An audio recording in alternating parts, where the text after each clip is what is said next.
నేను గొర్రెలకు మంచి కాపరిని. యోహాను సువార్త 10వ అధ్యాయము 11వ వచనం. ఇశ్రాయేలులను కాపాడువాడు కునుకడు నిద్రపోడు. యేసు ప్రభు గొర్రెల కొరకు తన ప్రాణం పెట్టాడు. ఆయన గొర్రెలు ఆయన స్వరము వినును.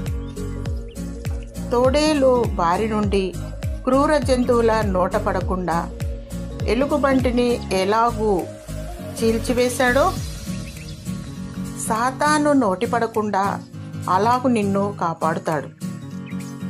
గొర్రె చర్మమును దాల్చి దొంగ నిన్ను దోచుకొని పోకుండా అబద్ధ ప్రవక్తల మోసాల నుండి దేవుడు నిన్ను కాపాడుతాడు.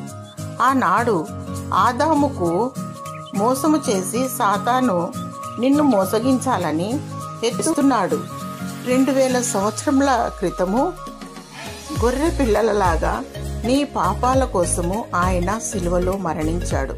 ఆయన మరలా రారాజుగా రానయ్యున్నాడు. ఆయన నీ కన్నీటి బాష్పబిందులను తుడిచివేయును. దేవుడు నీకు తోడయుండి కాపాడి భద్రపరచునుగాక. ఆమేన్.